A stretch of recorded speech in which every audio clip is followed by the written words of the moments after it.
by saying that the Renewed Hope Cities and HS program is a very major program of the government.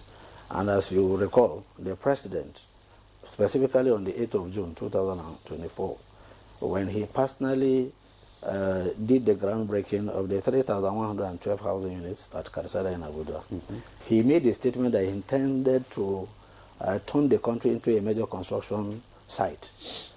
As you know, housing is a major driver of the Nigerian economy, or any economy for that matter.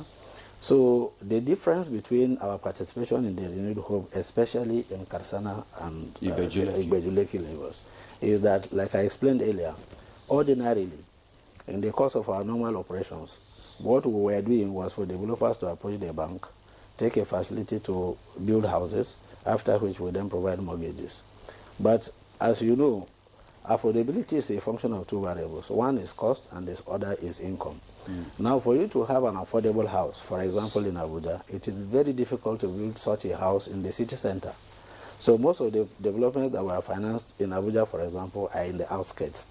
You know, so you are talking of locations like maybe Kuje or some outskirts of Abuja. For example, we have a development behind NTA Abubakar Police Barracks. So they are not within town.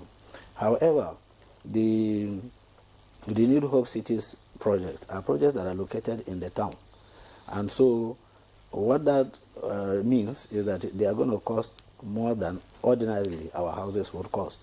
And so we decided to participate so we can give opportunities to Nigerians who are contributing to the National Housing Fund to live in those communities by enjoying cross-subsidy.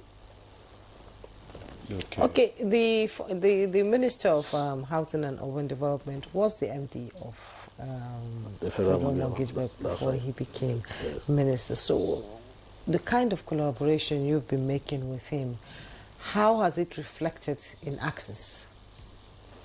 In fact, I must say that we consider ourselves lucky to have a minister who understands the workings of the Federal Mortgage Bank of Nigeria and to a large extent the Nigerian housing sector.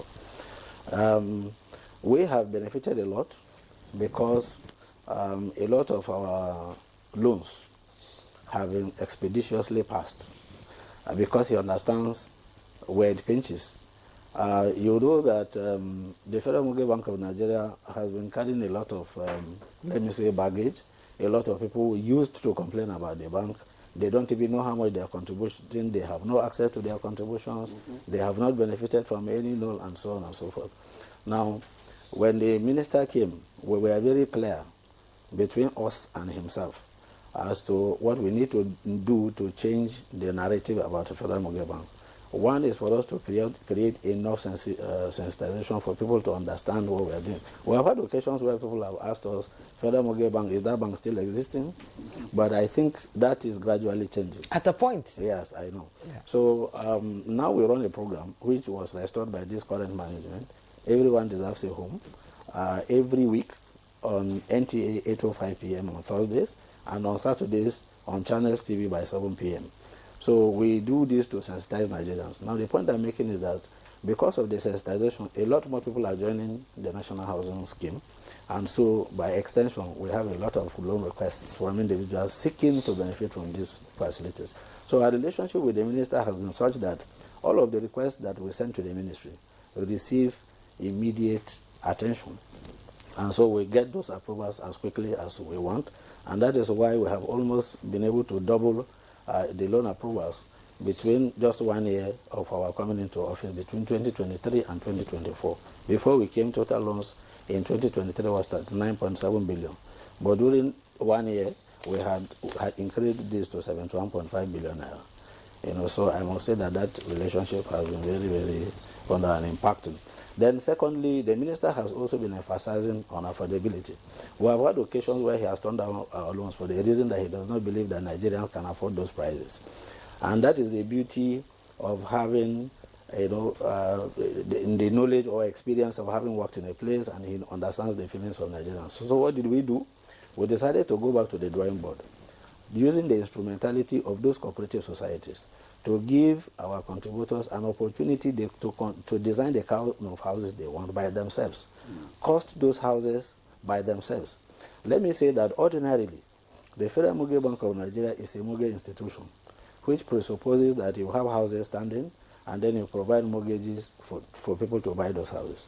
But because either those houses were not available or the houses available were not within the threshold of affordability to our target market, the low and medium income earners, that was why we decided to venture into construction financing so that we can control the prices at which these houses are delivered for our members. And I keep saying, in Nigeria, we have houses we do not need, and we need houses that we do not have. If you go through the streets of Abuja or any major city, you see a lot of empty houses. Why is this? Those houses are not affordable. And the houses that are affordable are not available. And that is why we have been following the directive of the minister to make sure that we design houses that are cheaper and affordable to our target market. And accessible, yes. And that's the most major. In fact, let me explain something about accessibility. Now, number one is to meet the qualifying criteria. That is also one constraint that can affect accessibility. So what we decided to do was to remove the equity contribution. It used to be 30%. Now, if you ask an ordinary civil servant that wants to buy a house of 20 million to provide 2 million naira equity, it becomes very, very difficult for people to save. He may have the affordability to pay on a monthly basis, but may not be able to pay at once the equity contribution. So what did we do? We created a rent-to-own window where you can move into the house and pay gradually as if you are just paying your normal rent. And over a time, the house becomes yours. So we just spread the cost of the house over the number of years that you have remaining in service. Okay. And then you pay gradually. And so these initiatives are actually driven by the minister, who has been insisting on accessibility. Two is the issue of our IT transformation. When we came on board, we met an IT program that had been on for almost like 5 to 6 years. So we decided, which is the core banking application technology that the bank was deploying. So we took a bold step to make sure that whatever it took, we needed to close out and make it possible for individuals on top of their phones to be able to access our facilities. So you can actually use your phone to register with the NHF. You can use your phone to apply for a loan. And so we have a seamless transformation that is going on, that is making it possible and easy for people to access these houses.